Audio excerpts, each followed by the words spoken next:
Place à la lecture dans Il était une fois un livre. Il va voir la mer, donc il s'est fait nommer en Bretagne, il était l'instituteur de Sars. Avec Nathalie Ramage sur Fréquence 8. Bienvenue sur Fréquence 8, donc cette semaine en compagnie de notre invité à l'honneur, Richard Descartes, qui est venu nous parler, nous présenter son dernier roman policier qui s'appelle Les Ignorés et qui est édité chez Nat Éditions. Bonjour Richard Descartes. Bonjour. Donc, votre livre a quand même un point névralgique dans votre histoire, c'est ce fameux hôpital dont on parlait hier, hein, cet hôpital psychiatrique, cet asile, enfin, qui a pris, j'imagine, différents noms au fur et à mesure de l'histoire de la psychiatrie et de ses évolutions. Oui, et puis on parlait un petit peu de religion. C'est vrai que la religion, en fin de compte, le diocèse, on va dire, de l'Irlande avait pris les choses en main pendant un moment. C'est pour ça qu'il avait changé de nom aussi, l'hôpital en lui-même, et qu'il était devenu St. Finans, en fin de compte. Voilà, il y a eu tout ce mélange-là au fil des années, effectivement, des changements de nom pour indiquer ce qu'il était réellement, et puis des changements de nom aussi pour dire, en fin de compte, à qui il appartenait. Est-ce que c'était un établissement public ou c'était un établissement privé? Voilà. Il y a eu différents noms et différentes nominations par rapport à ce qu'il faisait. Oui, oui, parce que cet hôpital s'appelle, alors toujours, parce qu'il existe, St. Finans. St. Finans, oui, voilà. D'accord. Alors, vous parliez hier d'alcoolisme, qui était un des motifs pour lesquels vous pouviez être interné. Voilà. Alors, vous dites à un moment dans votre livre, la Guinness, oui. C'est l'essence de l'Irlande, le sang épais et noir des Irlandais. À ce point-là? Oui, alors je suis pas sûr que ça soit, enfin c'est dans le livre, hein, mais je suis pas sûr que ça soit de moi. Je pense que c'est une citation un petit peu que j'avais déjà entendue. C'est un personnage qui le dit. Oui, voilà, c'est quelque chose que j'ai entendu déjà pendant qu'on était dans des pubs et tout ça. C'est des sentences qu'on entend des fois régulièrement et que les Irlandais aiment à dire quand ils tombent justement sur un étranger, un Français entre autres, de dire ça. Oui. Il y a même des purs et durs qui disent qu'en fait la Guinness n'est bonne que là où elle est produite, en fait, donc à Dublin en fin de compte. Donc si elle traverse la mer après, dès qu'elle voyage, c'est fini. Donc si vous la mettez en canette, c'est même pas la peine. Donc si elle, c'est. Et puis la Guinness, c'est pas de la bière de fillette, quoi. Hein. Si si en tant que Français vous arrivez et que vous commandez une autre bière, Voilà. En plus, c'est pas vraiment de la bière, puisqu'en fait, on appelle ça un stout. En fait, c'est quand même quelque chose qui est assez consistant, assez épais. C'est pas aussi liquide que de la bière, quoi. Après, ils font de la bière aussi. Hein. Il y a des très bonnes bières aussi, bière blonde en Irlande.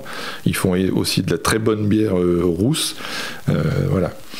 Le pub en Irlande, c'est une institution. Oui, je pense que c'est un petit peu le café français, mais un peu plus cosy, quoi, un peu plus chaleureux, dans le sens où c'est souvent assez clos. C'est un milieu un petit peu dans le livre, je cite, puisque le personnage se souvient quand il est venu en 92 et qu'on avait encore le droit de fumer dans les pubs, et où en fait vous voyez pas à 1 mètre dans le pub, quoi. Donc c'était voilà, c'est blindé de monde. Il faut se glisser les uns contre les autres pour aller au bar, pour commander sa boisson. Les pintes vides s'empilent sur les tables. Voilà, il y a toute une ambiance. Et en plus, régulièrement, effectivement, il y a de la musique irlandaise qui est jouée par des petits groupes. Voilà, ça discute, ça fume. À l'époque, ça fumait. Donc... Bon, maintenant il n'y a plus la fumée, donc on voit mieux en fait son voisin, on voit mieux à qui on parle. Donc ça, je pense que c'est un bien quand même. Mais ça reste un lieu de vie, quoi. Voilà, ça reste un lieu de vie c'est là où les Irlandais vont. Ils boivent une pinte ou deux. Voilà, c'est vraiment le côté social en fin de compte d'échange. C'est pas un cliché. C'est pas un cliché. Non, c'est quelque chose de réel et c'est ce qui fait tout le charme de l'Irlande, entre autres, par rapport à ça, c'est effectivement ces pubs, quoi. Parce que c'est le passage obligé, on va dire, de tous. Et je pense que malheureusement, depuis presque 2 ans, ils souffrent tous, hein, et qu'ils en ont souffert de ne pas pouvoir aller au pub pendant la pandémie, là. Donc ça a dû être énormément difficile pour eux de couper ce lien social. Parce que voilà, je pense qu'en Irlande, ils sont moins dans la tradition, on va dire, de s'inviter les uns chez les autres. Et du coup, le pub, c'est vraiment le lieu d'échange et de rencontre entre eux. Enfin, moi, je le voyais bien, c'est avec la belle famille, entre autres. Voilà, ils vont dans les pubs, ils connaissent tout le monde, en fin de compte. Tout le monde se connaît. À Killarney, c'est un petit peu ça. Peut-être qu'à Dublin, qui est la capitale, il y a un peu plus de monde. Peut-être que c'est moins le cas, mais je pense qu'après, les personnes ont aussi leurs habitudes et ils vont dans quelques pubs et voilà, et du coup au bout d'un moment ils se connaissent tous et c'est vraiment voilà, c'est le lieu de rendez-vous, quoi. Oui, et puis maintenant, voilà, depuis quelques années maintenant, il y a des écrans, ils diffusent le sport, donc s'il y a un match de foot ou de foot irlandais ou de rugby, voilà, ils sont très ancrés aussi au niveau du sport, et que voilà, oui, le pub, c'est vraiment la pierre à leur édifice où tout se construit, quoi. Aussi bien homme que femme, quoi. Ou c'est quand même plutôt à dominante masculine? Je pense qu'actuellement, c'est aussi bien homme que femme. Et effectivement, on va dire que historiquement, voilà, c'était peut-être certainement plus les hommes qui buvaient que les femmes. Mais en tant que lieu d'échange, voilà, maintenant c'est quand même mixte à ce niveau-là. Il y a même, moi je vois régulièrement quand on y va des groupes de femmes qui sont sans hommes, on va dire, et qui échangent, qui discutent, qui effectivement descendent quelques bières, voilà, comme tout à chacun, quoi. Oui, c'est un lieu de rencontre et pas forcément masculin, quoi. Oui, je pense que ça, c'est terminé, oui. Donc le pub, c'est toujours une institution, encore aujourd'hui. C'est vrai que votre livre se passe, parce qu'il y a quand même trois histoires. Il y a une histoire qui se passe à l'époque contemporaine, donc en 2018, avec aussi une histoire qui se passe en 1992. Oui. À l'intérieur de ces histoires-là, il y a aussi des histoires de personnes. C'est vrai. Avec des personnages quand même qu'on peut dire un peu cabossés par la vie. Mais c'est ce qui fait aussi le sel de vos personnages, comme vous disiez en début de semaine. C'est ça que vous aimez aussi, la complexité de vos personnages. Le but, hein, c'est peut-être de créer des personnages qui sont quand même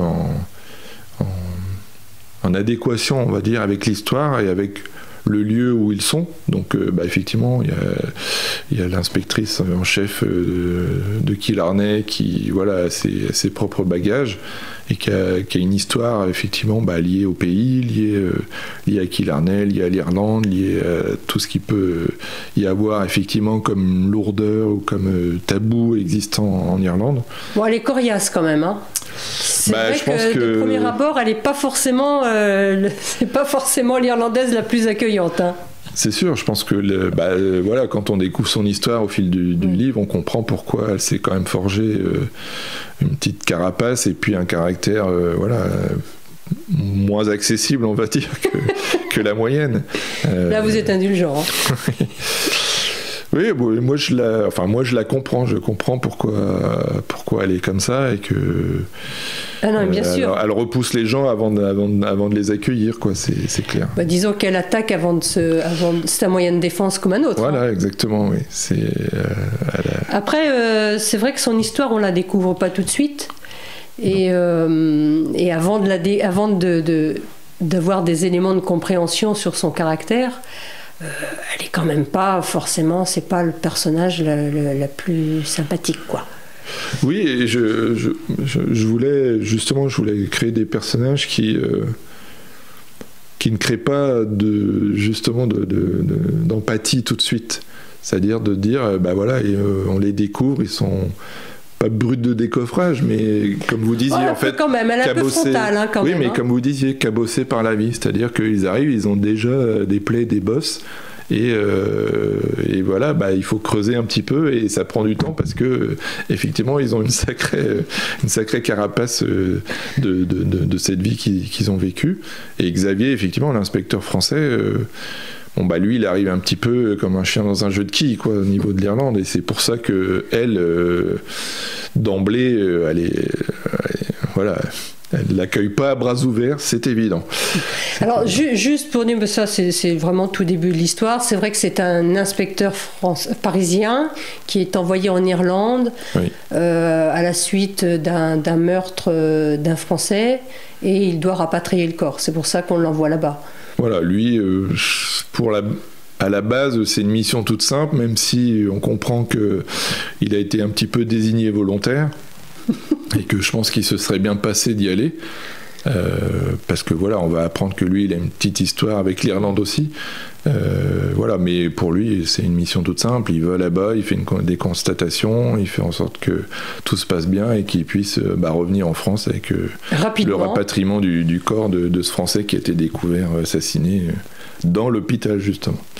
Alors ça c'est les 20 premières pages du livre.